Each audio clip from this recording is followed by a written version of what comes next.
Hey, everybody, welcome to another episode of Open World Chat. I'm your host, John Odom. Your other host here is Mark Card. Say hi to the Howdy. folks, Mark. LDRD. Howdy to the folks. To our loyal listeners, such as they are. Hey, today we're going to have fun. Everybody loves a good top 10 list. And although we don't quite have 10 per se, it's going to be more of a top 9 list, I guess. Yeah, it's a bargain basement top 10 list, right? Yeah, no. It's not the wish version of top 10. It's the discriminating version of top 10. It's the unconventional version of top 10. Oh, 9 is definitely an unconventional top 10. Agreed with that. We're going to talk about movies. We're going to go down a list. We have a basic list of 9 movies, but we may wander a little bit. 9 movies that are sci-fi, but they don't know that they're sci-fi, if that makes any sense. If it doesn't make sense, it will once we start going. But I guess to start, before we just dive into the list, we should give a definition of what we think sci-fi is. I mean, I have some thoughts on it. I would say it has to be fiction based on some sort of speculative science or speculative science fiction. Well, maybe not based on, but is dependent on speculative science or speculative oh, That's Mark. that's exactly how I thought of it. That phrase exactly. Speculative science. Well, I also think it could be an extension of current technology.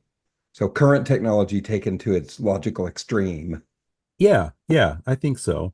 I think with that definition too, you have a movie like Gravity, which just extends current technology just enough.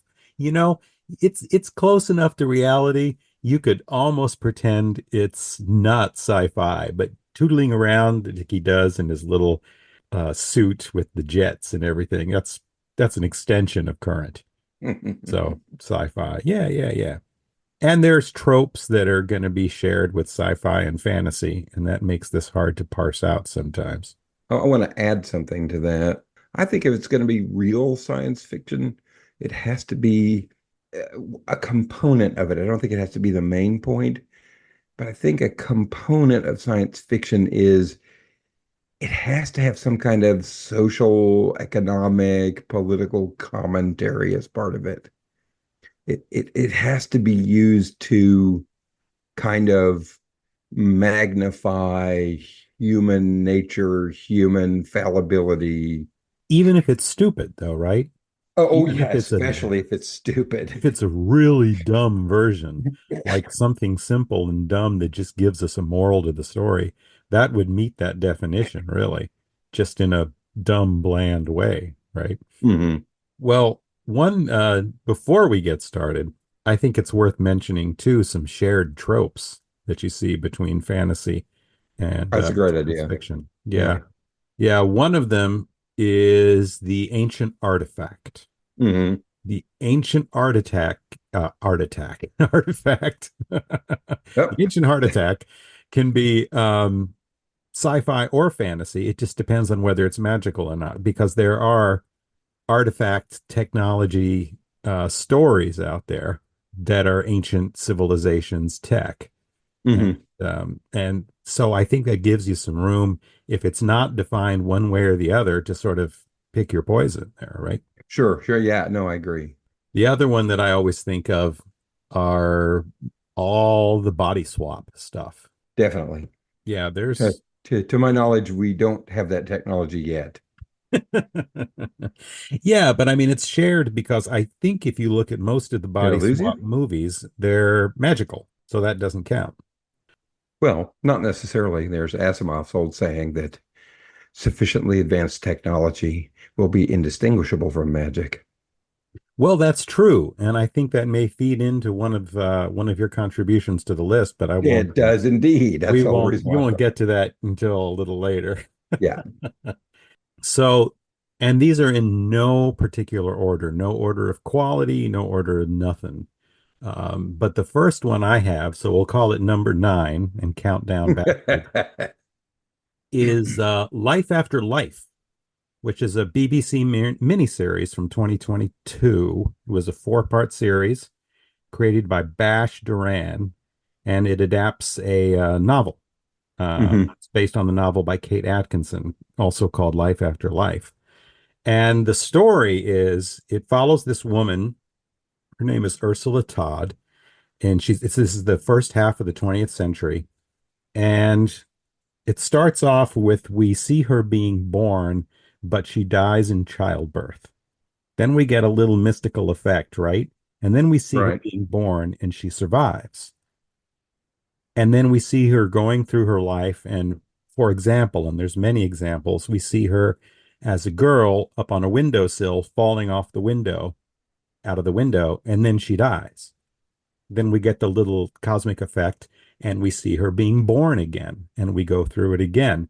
And you can see where this is going. We start going through and it helps that she seems to be very accident prone to make this work. But we keep going through her life and she runs into it's a cycle of birth and rebirth, and it stars Thomasin McKenzie, who does a terrific job in the movie or in the series.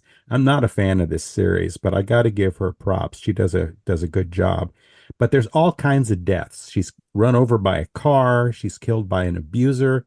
At one point, she gets to and let me mention it's too late now, but spoilers. All Yeah, of they're our definitely list going is to be. going to be we're this is going to be nothing but spoilers. So if you hear a movie you haven't seen and you want to bail, but Yeah, well, with most of mine, there's no excuse because the youngest movie is 18 years old okay. in my list. Well, this one's pretty recent, but we've got some older ones in here. I think you've got an old one actually. But anyway, Yeah, to keep going, we see her die of old age. And you think, well, this is going to be the end of the movie. She worked through because what she does, she has some vague, like echo memory of when she dies. So she doesn't right. quite understand why, but she understands like to stay away from the windowsill the Hmm. next time through. So she keeps living a little longer. And she starts suspecting that something like this is happening to her. But when she dies of old age, she still restarts. So this thing seems like it's going to go on forever. And she sort of comes to peace with it. And I think the reason I'm calling this sci-fi, definitely does not think of itself as sci-fi, but she's obviously trucking through parallel universes or creating parallel universes. And, fantasy does not own the parallel universe trope. No, it definitely doesn't. I mean, just look at our old stalwart friend, Star Trek. Oh, absolutely. Absolutely. Or the And we have to mention that that's completely tied to the many universes theory of quantum physics. So, I mean, oh yeah. you just tie you back to this whole idea that it's speculative science. Right. It's not just a clever idea. Yeah, it's It not it's not just a writing convention either. right. It's based on an actual scientific notion. So it meets the definition. Therefore, like it or not, Ms. Atkinson, you have written a sci-fi novel. Now, I can't recommend this series because it has the most annoying narration that I can imagine, even worse than the, original Blade Runner. It's like someone's reading a novella with little bits of scenes sprinkled in. It's awful. But I hear great You, things about the book, so pick up the book. you and I might have to go toe to toe about that narration. I like the narration because it reminds you of the narration you get both in the film noir, I mean in the novels that inspired film noir and film noir itself. So There's way too much, I think, breaking of the rule show, don't tell. But that's just me. So for number 8, Mark, you got one for us. What you got? click. And again, this is not a movie I recommend. Uh, God help us. I think it thinks too much of itself. It's too proud of its own concept. Uh, Released in 2006. The director's a guy named Frank Karachi. It's an Adam Sandler vehicle, and Having said that, it's kind of one of the smarter Adam Sandler vehicles. Wow, low bar. Yeah. Well, it's the story of a guy who has too many remotes. And of course, he's kind of a typical sitcom style dad, comedy dad. He's overworked, he ignores his family, he's not really seen as very bright. And he goes to Bed Bath and Beyond, RIP Bed Bath and Beyond, and he wants to buy a new Universal remote. Well, he goes to Bed Bath and Beyond, and it's kind of confusing about where to find things. And he's overworked and he's tired, so he doesn't find a remote yet. He lays down and takes a nap on a bed, Mhm. and he gets awakened by none other than Christopher Walken. Okay. So he wakes Welcome. up from his quest for a universal remote, and Christopher Walken is there, and his character says, "Hey, I've got this great remote. It's a universal remote, and you can have it for free, but you cannot return it. It can't be returned." So that's an important thing to remember. So, long story short, he finds out this is a remote for his life, and he can rewind and fast forward through different parts of his life. And so he at the beginning he finds this to be, just kind of a tool of great use and entertainment. He uses it to fast forward to get through meetings. He uses it to fast forward and play jokes on his friends and colleagues. And then basically he uses it to fast forward through, like, to get a promotion. And when he finds out after he fast forwards through it a year, fast forward through his life a year, that some terrible things have happened. The family dog has died, and he and his wife are now in couples counseling. And basically, what happens is he keeps fast forwarding or rewinding to skip over parts of his life, and he realizes that he's just losing lots of important things. Like at one point, he fast forwards through his life, and his father's dead, Mhm. and he's missed spending any time with his father. So when he reverses back in time to see what it was like to spend his last few days with his dad, he finds out that he makes a decision after that visit to estrange himself from his dad, and he doesn't really know why, because he's spent so much time bouncing back and forth between his future and his past. And the movie resolves itself eventually, spoilers, when he wakes up. And it turns out that Christopher Walken is death. Oh, And he gave him the remote to remind him just how precious his life is. And of course, he he wakes up, and he's not in the I don't remember exactly, but I don't think he's in the Bed Bath and Beyond anymore. I think he's in his own bed, and he sees the remote by his bed, and he throws it in the trash. And then he goes to his family and says, "Hey, I'm sorry I've been such a jerk," and it redeems his past behavior. So he wakes up again at the time where he's got the remote. He throws it away, and of course is reminded by death, "Don't screw this up. This is your only chance." So, of course, this is very speculative fiction, uh, but it speaks to time travel. it's time And travel. Yeah. and the movie presents itself as a comedy, but I think it falls prey to what I call John Hughes syndrome. Oh, this movie's a great comedy. That's the way it's marketed. But when you go see it, it's a terrible, sad movie that has some funny bits to it, like Planes, Trains, and Automobiles, or The Breakfast Club, or even Home Alone. Home Alone is not really a comedy. Interesting. Well, And what's interesting about this is that you have the embodiment of death. And I haven't seen this movie, so I'm just listening to what you're saying. And that's another trope that can be owned by both elements. Obviously, you can definitely, have a fantasy element, but you see all kinds of sci-fi too that creates an embodiment of a god. Again, there's a Star Trek reference or Marvel or a force of nature. So I think this is fair. I think you can say it's an embodiment of a force of nature that presents some type of time travel technology. And you Well, can and really, if you look at science in general, science really is just a way to figure out how to manipulate nature. sure, sure. That's the point of it.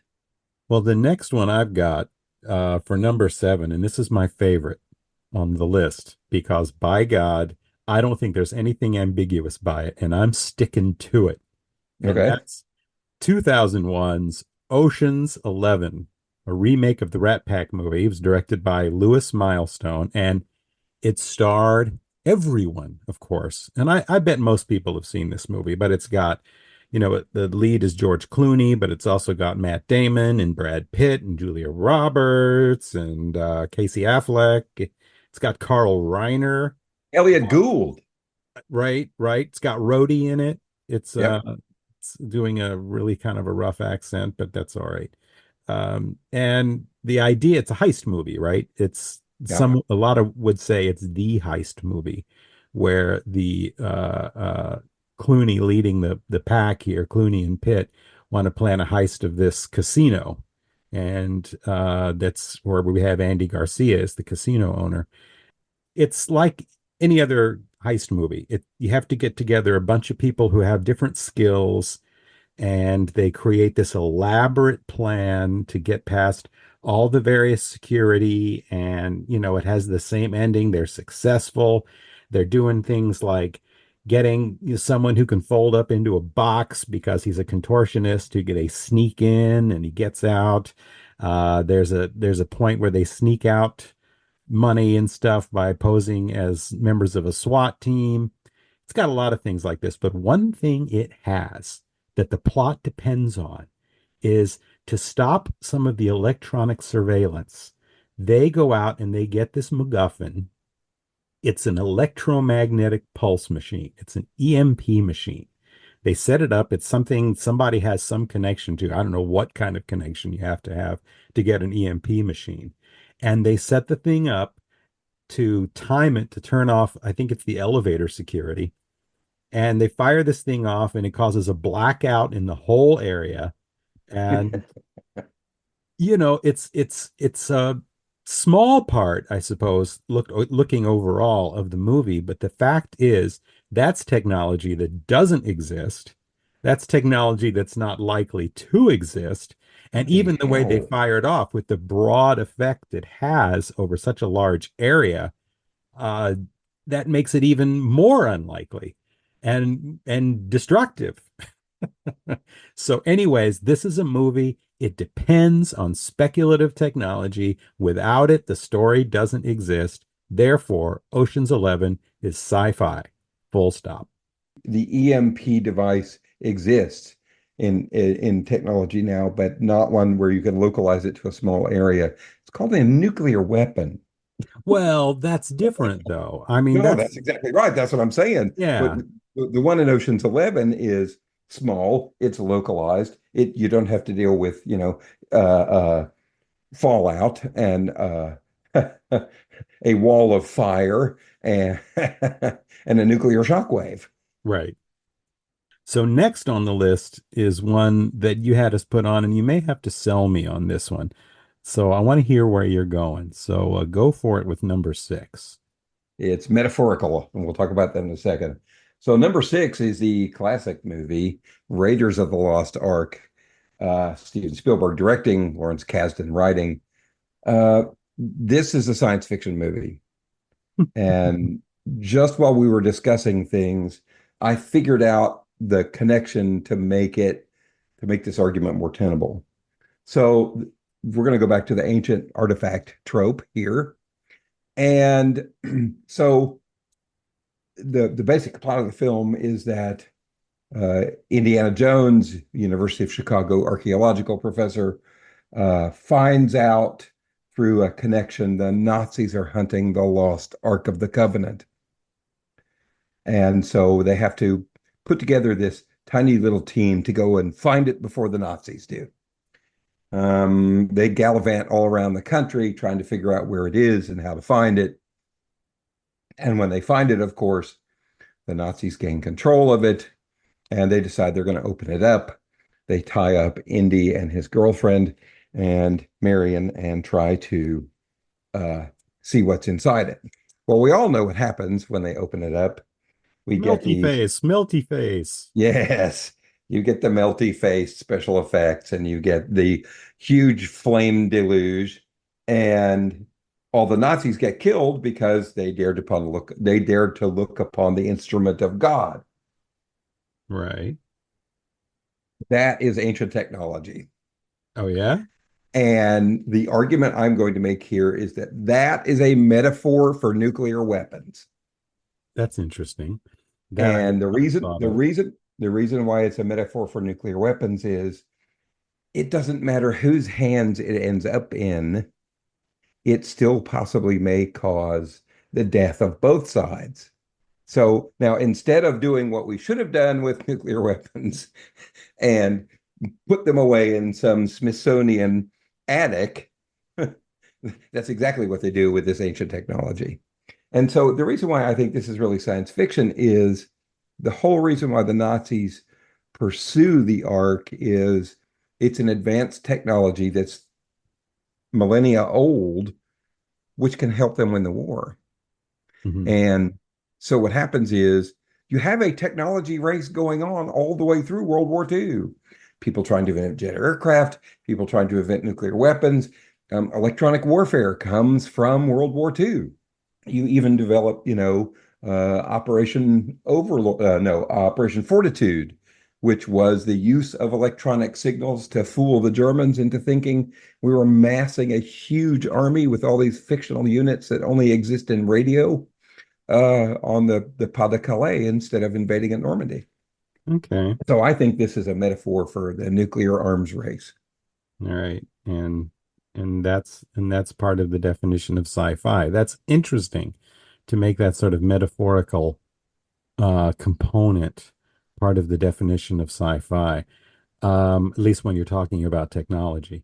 Well, it's a That's metaphor. It's a, but again, it also fits the tropes that we talked about. That's the mm, ancient artifact. yeah. And oftentimes, this is the whole Eric von Däniken chariots of the gods, that there's some extraterrestrial civilization who had a far more advanced civilization than we do now. They came to visit us and they used this and we, and of course, the downfall here is that all of these civilizations are dead and we never saw any use of that technology between now and then. Okay. But it's a metaphorical speculative technology. And you could argue this is fantasy. You could even argue that it's, supernatural, but they don't go into enough about how the arc works to, this goes back to the Asimov quote that says that any technology significantly advanced is going to seem like magic. Okay. All right. You made a good case. I don't know if I'm sold, but I respect the case. It's a good case. Well, it all came about at the last minute as we were actually discussing the tropes. Well, I've got one number five that I don't think considered itself sci-fi at all. Although I have to admit, since I put it on the list, I did see it described as sci-fi at one point. So maybe it's a little sketchy to have on the list, but I don't think 1997's Face Off considered itself sci-fi at all. This is, Oh of no. course, legendarily a John Woo movie with John Travolta and Nick Cage. Uh, I mean, this movie's got a cult following. What can I say about Face Off? You got the good guy cop, you got the bad guy arch crime villain, and there's a bomb hidden somewhere in the city. So the good guy cop decides he's going to use this new speculative technology, right, to have bad guy's face taken off and bad guy's face put on his head so he can be he can find out by working the bad guys uh, cronies and stuff, find out where this bomb is. Well, of course it goes wrong because bad guy wakes up, finds out he has no face, freaks out. He forces the doctors to put the good guy's face onto him, and then everybody who knows anything about this dies. So good guy is stuck as the evil crime lord, and things just go from bad to worse for him. And the bad guy is now stuck as the good cop playing his role, and nobody knows that their friend and colleague, the good guy cop, is actually the evil crime lord with his face on it. This guy's a family man, so he gets all creepy with the wife and the daughter, Yeah. and it all just becomes this big, fun, bombastic blast that ends with the coolest boat race I think you'll ever see in a movie. But it's cool. It all works out in the end, of course. Bad guy dies. Good guy gets his face back. Oh, I almost said good guy saves face. I think that was, I can't believe that almost slipped out. But, anyways, life is good. And this one is a classic. And I think it's pretty clear why it's sci-fi because you don't have, well, okay, you have face transplants, but that's different. You don't have a big machine that comes down and does a little laser cut around your face and then grabs your face and pulls it off with a schmeck sound, Yeah. puts it over on the other guy. Yeah, Yeah, that's you do. We have this. speculative at best. No, we have this. It's called deepfake. Oh, well, I And see. they're actually Oh, really no, they're actually really worried about this, especially in regard to political campaigns, because political campaigns now are all on the internet. They're all visually based. They're all based upon making sure that the person talking is actually the person talking. so we And have virtual face-off, is what we you're do. saying. And No smack. it has big potential repercussions. Yeah. So this isn't, I think we need to add another thing to our definition of science fiction. It either has to have speculative science or predictive science. Yeah. Yeah. No, I think you're absolutely right. So that one is kind of an easy one. Uh, Yeah, that is an easy one. But I think it's important to note it doesn't consider itself science fiction. I argue that it does not consider itself science fiction, No, I'd just have to agree crime, on that suspense, particular argument action. because it's just put out there as a big action movie. Yeah. Yeah, That's absolutely. the way it was marketed. That's the way everybody perceived it to be. And but this is another example of Chekhov's face transplant machine. You see it, it's going to be important. All right, so let's go. I guess this would be number four now. Yep. I love this movie. 1964, Dr. Strangelove, or How I Learned to Stop Worrying and Love the Bomb, Yep. and of course, If these directed were in by. quality order, then this one would be number one. Yeah, I think it would be too. Dr. Strangelove.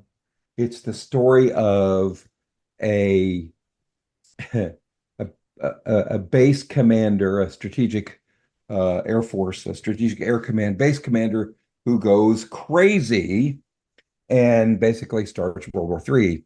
He launches his bomber wing against the Soviet Union and, of course, makes it so it's almost impossible to recall anyone or even communicate with this bomber wing that's going to drop nuclear weapons on Russia.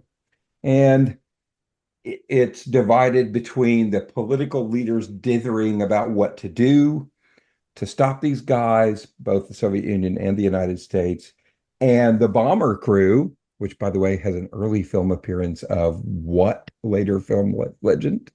Darth Vader. Yes, the Navigator, James Earl Jones. And I first saw this, I don't know, a couple of years after Star Wars came out, and I was like, hey, I know that guy. Yeah, well, you can't miss that voice. Oh my God. No, that's great. It took me a long time to spot him in there because I've seen this movie God knows how many times. I've been watching it my entire life. But yeah, so what's the speculative technology in this, right? That's what's going on. The mad scientist who works for the United States reveals the existence of a doomsday machine There we go. using cobalt bombs Hmm. that will literally destroy the entire world in a chain reaction as a fail-safe in case We're attacked from nuclear war and can't respond. Right. There you go. Cobalt bombs. There is your magic uh, advanced speculative technology. And if you haven't seen this movie, it sounds like it's super serious. It is in no way serious. This is satire. At in different points, it will terrify you, and then a few minutes later, it will make you laugh out loud.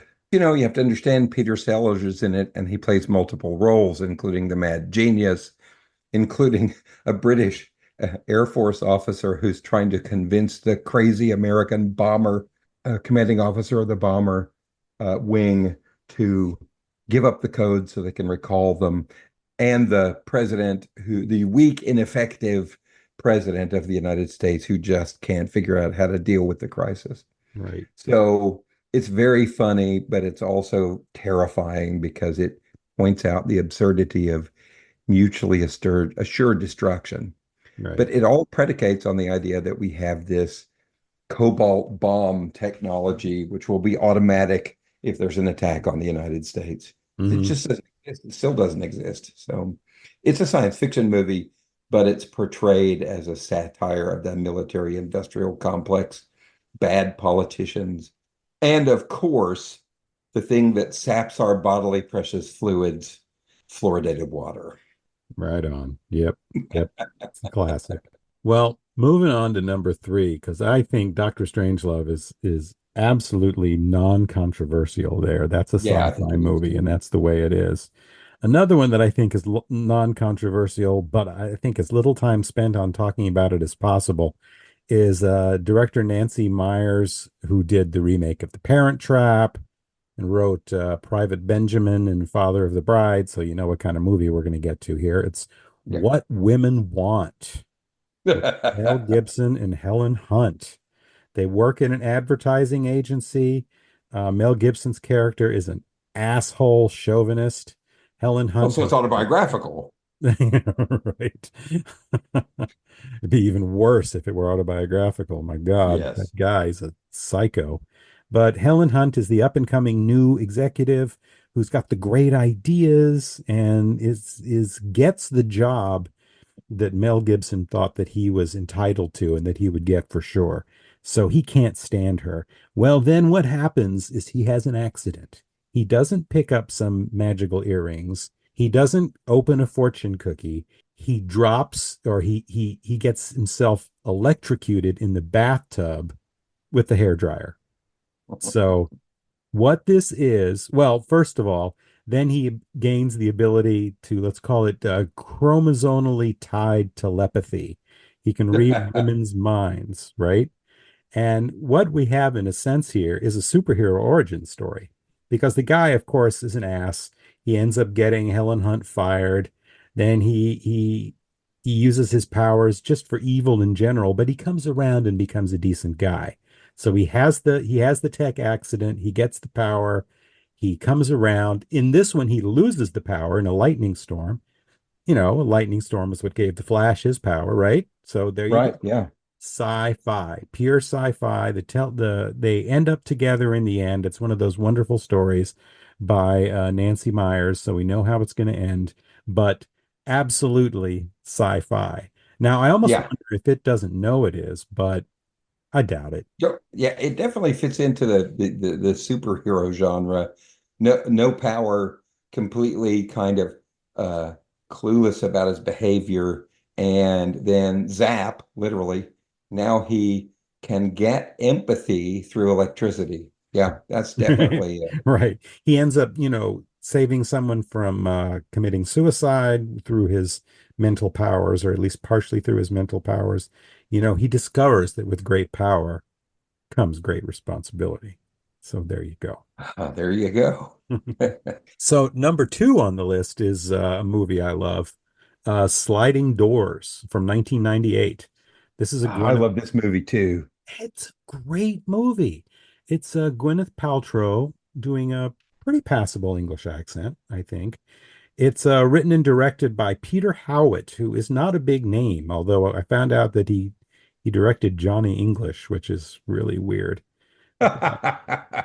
Anyways, just briefly, Gwyneth Paltrow plays a character who gets fired from her job, and as she leaves the office building, she gets slowed down getting to the train. She drops an earring, and this causes her to run to catch her train. And I think it starts with we see her miss the train.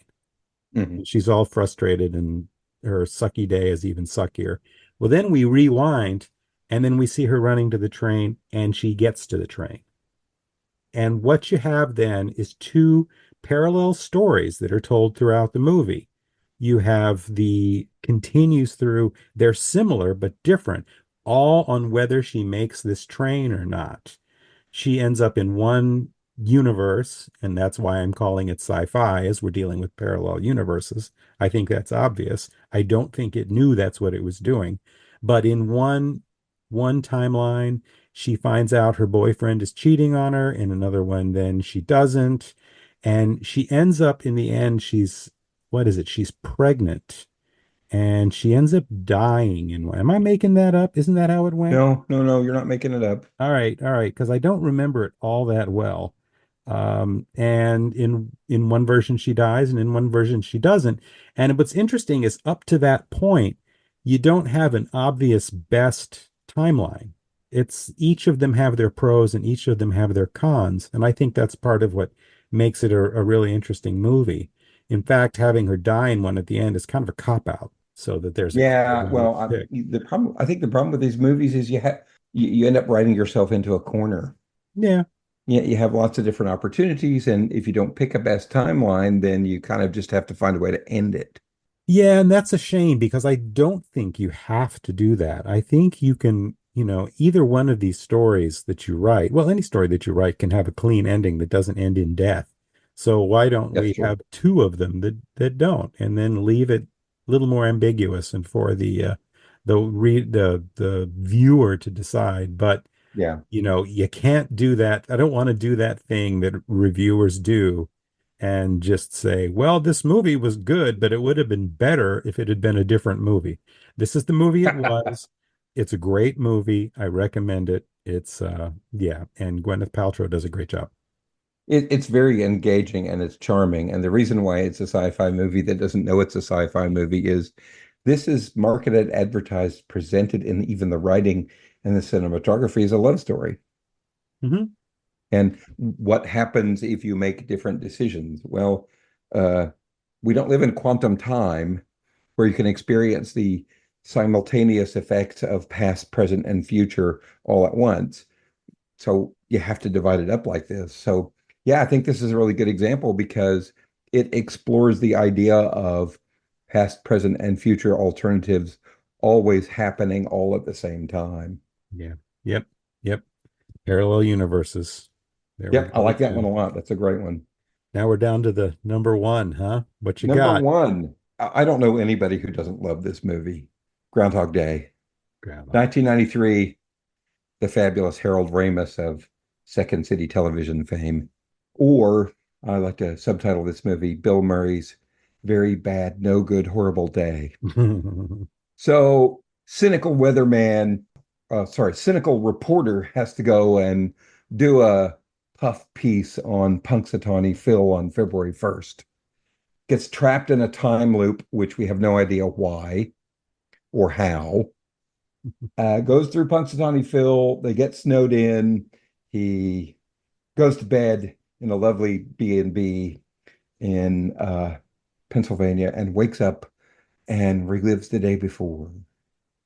And then does it again, and then does it again, and then does it again, and then does it again. It's a time loop story. Yeah. And if pretty quick into the movie, he realizes what's going on and he starts doing terrible things. And then he starts doing really good things. And then he realizes that his cynical ways are the death of him. And that's the problem. Oh, and by the way, he commits suicide 2 or 3 times because, well, who wouldn't if they had to relive the same bad day over and over and over again? And gradually he begins to understand that every day's a pretty good day if you do the right things, if you love somebody, if you treat people right. And he goes to bed and then finally wakes up and he's out of the loop. And he goes to tell the lovely Andy McDowell that he was wrong about everything he ever said to her, and would she please marry him? So anyway, again, this is another love story, but at its heart, it's a science fiction movie. Yeah. It just is. The difference here is that we don't have a trope about how it happens. What is it that causes him to get stuck in this time loop? Usually in time loop movies, that's a major component of the movie or the story. Mm-hmm. Hey, how did we get here? What caused it? If we can just figure out what started the time loop, we can end the time loop. Right. They don't do any of that here. Well, and to my knowledge, and my knowledge is limited and I could well be wrong, but I think the time loop trope is firmly science fiction. I don't think Oh, it's competing at all with fantasy on that one. I think sci-fi owns it. This is a science fiction comedy. yeah, it definitely is with a love story component. Science fiction romantic comedy. There you Yeah, go. I think it is. I really do think that's a good way to do it. And I think that's why this movie was so popular. It defies genre. Do you Um, want to do your honorable mentions first, or do you want me to yes, do we're mine? done with our nine, so I'm gonna put an honorable mention out there. And this one, you got to hear me out on this one. I Okay. have a reason for it, and that's Outlander. Okay. But Outlander, the TV series only, not the book. And you Yeah. talk about, romance and all that stuff. Well, the time travel, I'm not going to spend a lot of time on it. So if you don't know it, you're out of luck. But Outlander, uh, it involves time travel with these stones, these ancient artifact, right? Right. And Yeah. in the book, whatever, they're magical. It's magic, right? Sure. But the TV series was created by Ronald D. Moore. All right.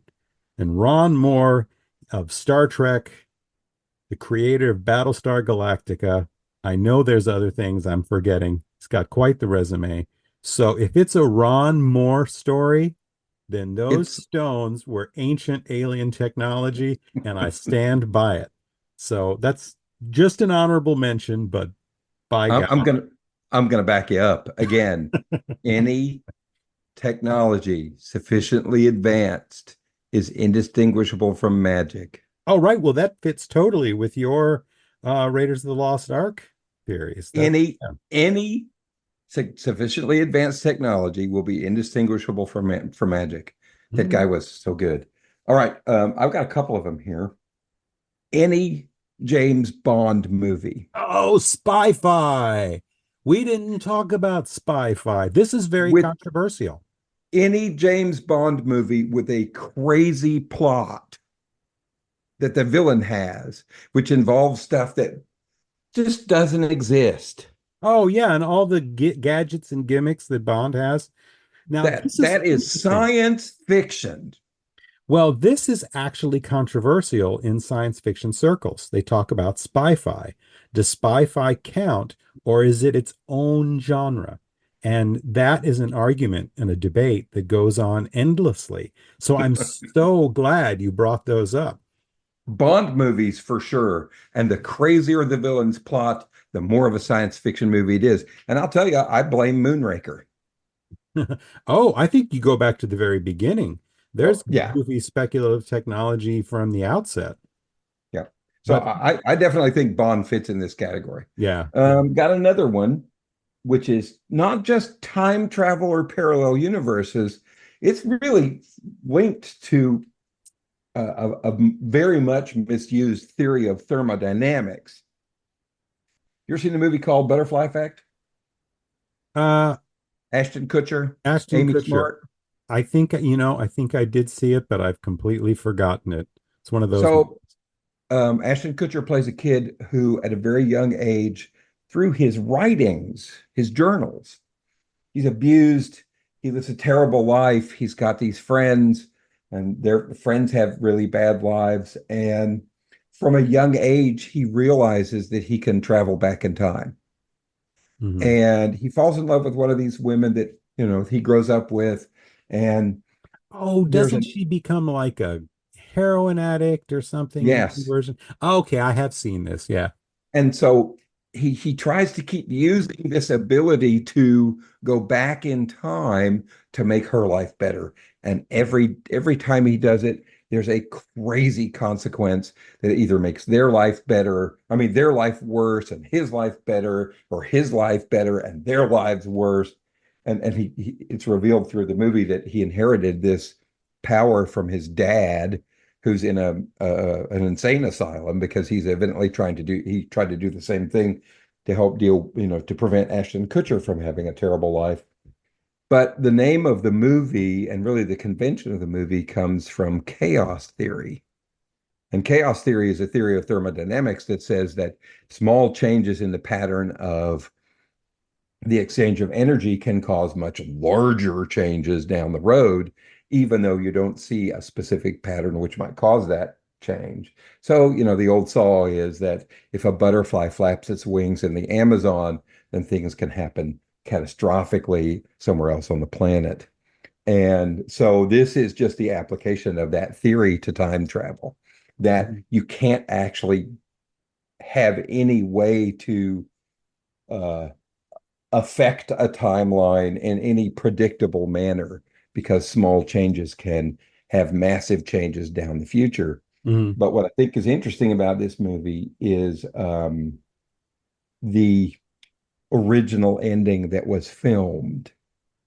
In the original ending, he takes his own life. So at a point, at a tipping point in the timeline where everybody's lives are better off if he's dead.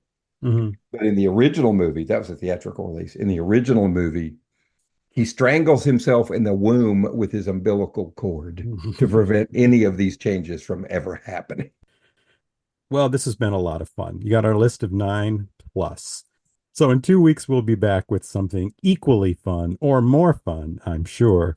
Until then, thanks, you guys. Thanks for listening. Yep, thanks a lot. We appreciate you guys.